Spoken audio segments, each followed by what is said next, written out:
293+20+6 সমান প্ৰশ্নবোধক। অপাৰেচন শ্বাহ, প্ৰধানমন্ত্ৰী হোৱাৰ সপোন, প্ৰয়োজন আৰু 19 সাংসদ। প্ৰিয় দৰ্শক, মোদী আৰু অমিত শ্বাহে এতিয়া তেওঁলোকৰ আটাইতকৈ বিপদজনক অপাৰেচন সম্পন্ন কৰিবলৈ গৈ আছে নেকি? আপুনি হয়তো সুধিব, সেই অপাৰেচনটোনো কি? নমস্কাৰ, নিউজ ওৱান নৰ্থ ইষ্টলৈ আপোনাক স্বাগতম। আজিৰ এই প্ৰতিবেদনলৈ মই স্মিতা। আপুনি চাই আছে দেশৰ এটা অগ্ৰণী, নিৰ্ভীক, নিৰপেক্ষ আৰু বহুভাষিক channel news one north east. News one north ইষ্টৰ মাধ্যমেৰে আমি কেৱল বাতৰি সম্প্ৰচাৰ কৰাই নহয়, ইয়াৰ আৰু প্ৰকৃত সত্যও আপোনাৰ সন্মুখত তুলি ধৰিবলৈ চেষ্টা কৰো, যিবিলাক বাতৰি গদি মিডিয়াই আপোনাৰ সন্মুখৰ পৰা সদায় লুকুৱাই ৰাখে। প্ৰিয় দৰ্শক, অনুগ্ৰহ কৰি আমাৰ এই নিউজ ওৱান নৰ্থ ইষ্ট চেনেলটো ছাবস্ক্ৰাইব কৰিবলৈ নাপাহৰিব, কাৰণ আমাৰ এই নিউজ ওৱান নৰ্থ ইষ্টৰ দৰে এনে প্ৰকৃত খবৰ আপুনি আন ক'তো চাবলৈ হয়তো নাপাব। টিভি চেনেলবোৰে এই খবৰ দেখুৱাবই নোৱাৰে, কাৰণ সেই চেনেলবোৰ চৰকাৰৰ ইচাৰতহে চলে।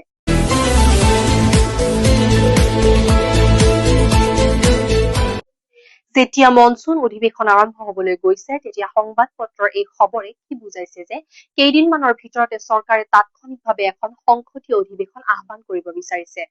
অৱশেষত কিয়? এই বিষয়ত কোনো সন্দেহ নাই যে মোদী চৰকাৰে এই বিশেষ অধিৱেশন অনুষ্ঠিত কৰি ডিলিমিটেশ্যন বিল পাছ কৰাব বিচাৰিব। মোদী আৰু অমিত শ্বাহৰ এই সময়ৰ আটাইতকৈ ডাঙৰ মিছন হৈছে ৩৬০।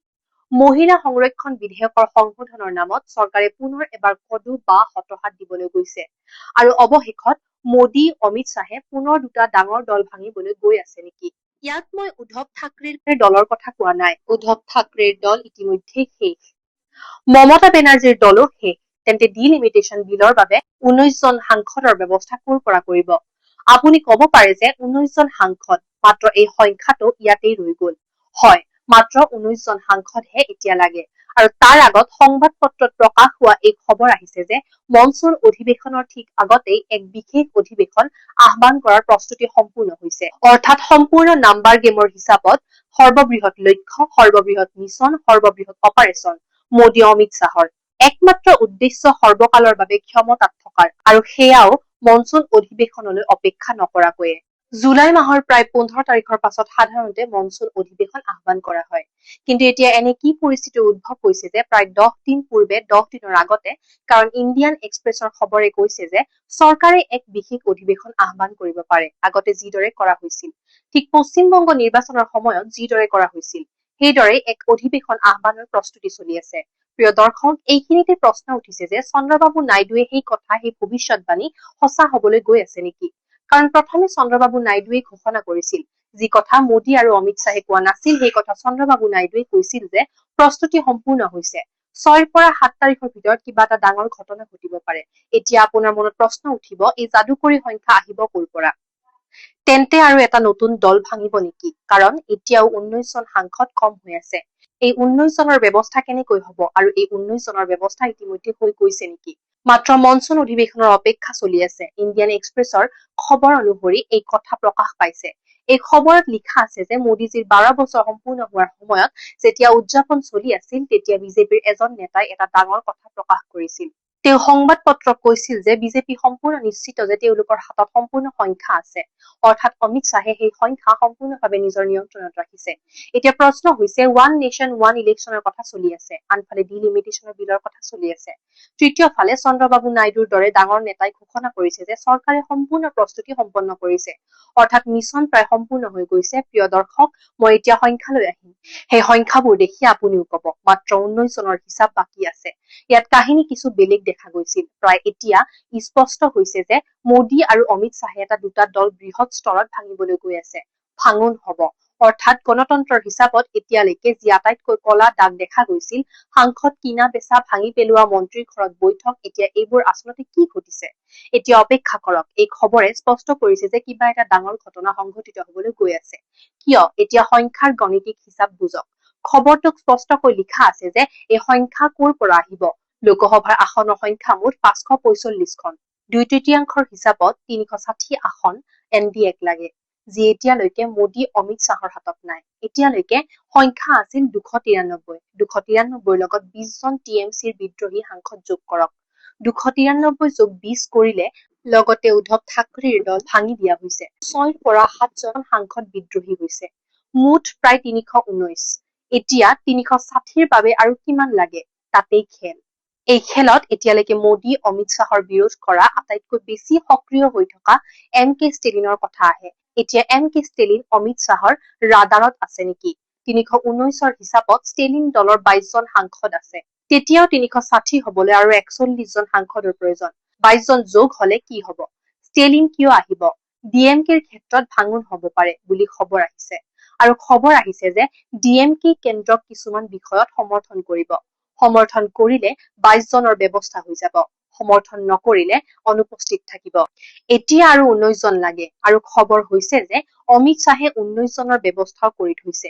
সমাজবাদী পাৰ্টিৰ ৩৭ জন সাংসদ ভাঙিব বুলি কথা চলি আছে। কিন্তু কেৱল সমাজবাদী পাৰ্টিয়েই নহয়, আন ২-৩টা সৰু দলো ভঙাৰ প্ৰস্তুতি চলি আছে। ইণ্ডিয়ান এক্সপ্ৰেছৰ মতে বিজেপি নিশ্চিত যে তেওঁলোকে সংখ্যা সংগ্ৰহ কৰিছে।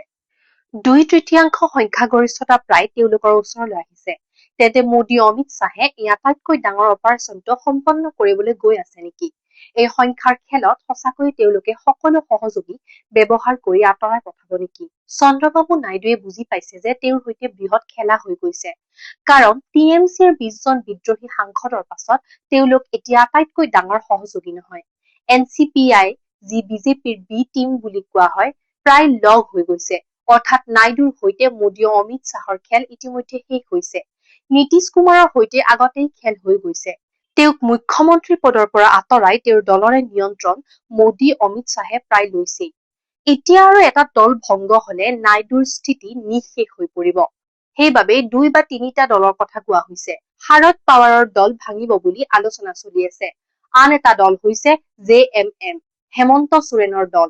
তাতো ভাঙনৰ খবৰ আহিছে। অৰ্থাৎ এই খবৰে স্পষ্ট কৰিছে যে আগন্তুক দিনত কেইদিনমানৰ ভিতৰত আন এটা ডাঙৰ ভাঙন হব। প্ৰিয় দৰ্শক, আপুনি চাই থাকক, ভাবি থাকক।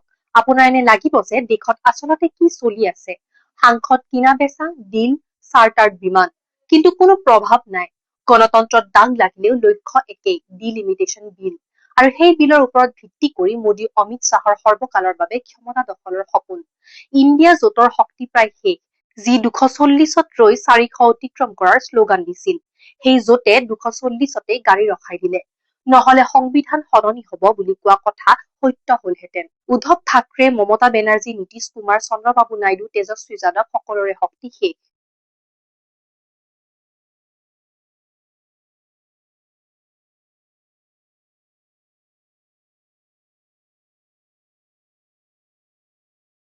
প্ৰিয় দৰ্শক, তেন্তে শক্তি কাৰ বৃদ্ধি হল? এতিয়া ১৯ জন সাংসদ যোগাৰ কৰাটো মোদী অমিত শ্বাহৰ বাবে CBIৰ বাবে আপুনিই ভাবক। এইটো সঁচাকৈ সহজ কাম নেকি? যেতিয়া AAP, TMC ভাঙিব পাৰে, তেন্তে এই ১৯ জনৰ ব্যৱস্থা বিশেষ অধিৱেশনতে হব বুলি প্ৰায় নিশ্চিত। মুঠ গণনা প্ৰস্তুত। মাত্ৰ ১৯ জন সাংসদ লাগে। এতিয়া এই ১৯ জন কোন?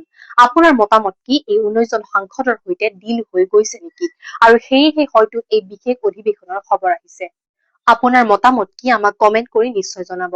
লগতে চেনেলটো লাইক কৰক, শ্বেয়াৰ কৰক আৰু ছাবস্ক্ৰাইব কৰক। যদি আপুনি এই ভিডিঅ'টো আমাৰ ফেচবুক পেজত চাই আছে, তেন্তে ফেচবুক পেজটো ফলো কৰিবলৈ নাপাহৰিব। যদি আপুনি এই ভিডিঅ'টো আমাৰ YouTube channel news one north ইষ্টত চাই আছে, তেন্তে নিউজ ওৱান নৰ্থ ইষ্টক ছাবস্ক্ৰাইব কৰিবলৈ নাপাহৰিব। অনুগ্ৰহ কৰি ভিডিঅ'টো শ্বেয়াৰ কৰক। Bureau' report, news one north east.